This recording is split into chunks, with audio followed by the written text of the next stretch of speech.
अस्सलाम वालेकुम।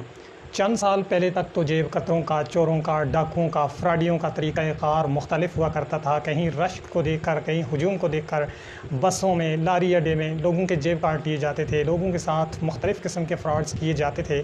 लेकिन जब से सोशल मीडिया आया है, टेक्नोलॉजी की दुनिया आई है, तो उन लोगों ने भी ख़ुद को अपग्रेड कर दिया है। अब मुख्तलिफ़ किस्म के जराइम जो हैं, धोखेबाज़ियाँ जो हैं, वो आए रोज़ सोशल मीडिया पर देखने को मिलती हैं। इसलिए ज़रूरी ये है कि हम ख़ुद एहतियात भी करें और अपने अकाउंट्स वगैरह को सिक्योर भी रखें और एक दूसरे का ख़्याल भी रखें। यहाँ पर मैं एक स्क्रीनशॉट लगा रहा हूँ, इसको आप देखें। ये बंदा जो है पाकिस्तान से बाहर है और हमारे इलाके का है। बड़ा ही शरीफ बंदा है। तो इसकी किसी ने तस्वीर उठाई है और फ़ेक अकाउंट बना दिया है। उसके बाद जनाब जो इसकी फ्रेंड लिस्ट में थे, मुझे भी फ्रेंड रिक्वेस्ट आई तो मैंने एक्सेप्ट कर ली। मैंने तो इसी बंदे का समझा और मैंने जब ऊपर प्रोफाइल तस्वीर देखी है तो कोई ऐसा मैंने नहीं सोचा कि कोई और भी हो सकता है। तो जनाब जब मैंने एक्सेप्ट कर ली फ्रेंड रिक्वेस्ट, तो उसके बाद मेरे ख़्याल में कुछ दिनों के बाद मुझे मैसेज आना शुरू हुए। इब्तदाई तौर पर तो हाल अहवाल पूछा गया तो मैंने समझा कि शायद शुएब साहब ही हों। लेकिन उसके बाद जो है बड़े तरीके से हाल अहवाल भी पूछा, पहले ख़ुद से पूछा, फिर घर वालों का पूछा, तो इस महसूस नहीं होने देते। उसके बाद जनाब उन्होंने मुझसे कहा कि आपके साथ मैंने एक बात शेयर करनी है, अगर आप किसी को बताएँ ना। तो ये भी बड़ी इतराज़ की बात होती है कि ये चीज़ें अगर आप किसी और से डिस्कस करते हैं, किसी समझदार बंदे से, तो वो आपको मना कर देगा और आप इनके जाल में फंसेंगे नहीं। तो मैंने कहा जी बताएँ आप। तो उसके बाद उसने बिला किसी जज के मुझे बताया कि मैंने कुछ पैसे भेजने हैं आपकी तरफ, जो कि आप अमानत के तौर पर रखें और आपने अगर यूज़ कर रहे हैं तो आप कर लें, तो मैं जब आऊँगा तो मैं ले लूँगा। तो जब मैंने ये मैसेज पढ़ा तो मुझे लगा कि ये फ़ेक अकाउंट है, सिर्फ़ तस्वीर का मिसयूज़ किया जा रहा है। तो उसके बाद ख़ैर मैंने उसको कहा ठीक है।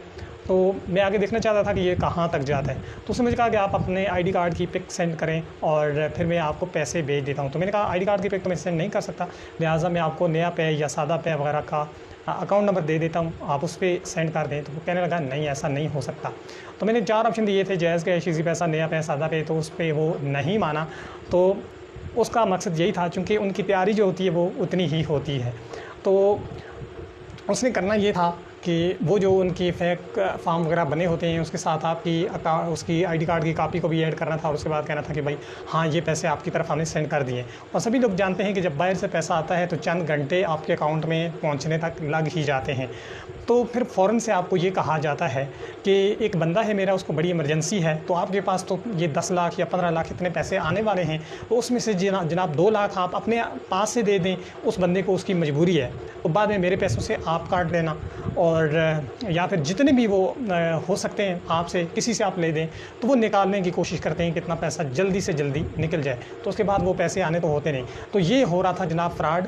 तो मैं इस बंदे के जाल में चूँकि फंसा नहीं हूँ और इसने भी कोई ज़्यादा इंतज़ार नहीं किया और ज़्यादा शायद इसके पास इतना तजर्बा नहीं था कि ये जो ऑप्शन 4 मैं दे रहा था उस पर मुझसे फ्रॉड कर सके, या ख़ुद ये समझ गया कि यार बंदा जो है वो जाल में फंसने वाला नहीं है। तो उसके नीचे इसने फिर आखिर में क्या किया कि गलीज़ गालियाँ लिखी। अब गालियों से तो हमें तो खैर कोई फ़र्क नहीं पड़ता, जो गालियाँ निकालेगा वो जाने और अल्लाह जाने। लेकिन ये हैं जनाब फ्रॉड। अब इसका जो दूसरा नुकसान है वो उस पर भी बात कर लेते हैं। अब देखिए, ये जो तस्वीर, किसी की तस्वीर का मिसयूज़ किया जाता है, ये काबिल सज़ा जुर्म है। इस पर सज़ा और जुर्माना दोनों हो सकते हैं। साइबर क्राइम के ज़ुमरे में ये आता है। एक तो हमारे इदारों को इन लोगों पर और ऐसे जेल साज़ों पर कड़ी नज़र रखनी चाहिए, चूँकि वो उनकी ज़िम्मेदारी भी है और हम लोगों की भी ज़िम्मेदारी, अगर कोई ऐसा करते हैं तो इनके ख़िलाफ़ साइबर क्राइम में रिपोर्ट लाजमी करवाएं। और दूसरा जो ख़तरनाक पहलू मैं देख रहा हूँ कि जिस तरह से इस बंदे की तस्वीर का मिसयूज़ किया जा रहा है, खुदा न खास्ता आपकी तस्वीर का, मेरी तस्वीर का, किसी की भी तस्वीर का मिसयूज़ करके कोई फ़ेक अकाउंट बनाकर यहाँ पर तौहीन मज़हब कर दी जाती है, तो उसका नतीजा आप सोच सकते हैं क्या निकलता है। फिर हमारी जो अवाम है वो इतनी जज्बाती हो जाती है कि वो सफाई देने का मौका ही नहीं देती, वो पहले ही टपका देती है, ऊपर पहुंचा देती है। तो एक हमें यहाँ से ये भी सबक मिलता है कि जब भी किसी भी अकाउंट से अगर इस तरह के आपको मैसेज आए तो एक तो आपने मोहतात रहना है। आपसे कोई पैसों की डिमांड करे, आपने तब भी मोहतात रहना है। अगर किसी भी अकाउंट से तौहीन मज़हब का इर्तिकाब होता है तो आपने कानूनी रास्ता अपनाना है और फिर कानून नाफिज करने वाले इदारे ये देखेंगे, उसकी तहकीक करेंगे कि भाई ये इसने ख़ुद की है या फिर इसकी तस्वीर लगा कर किसी ने मिसयूज़ किया है।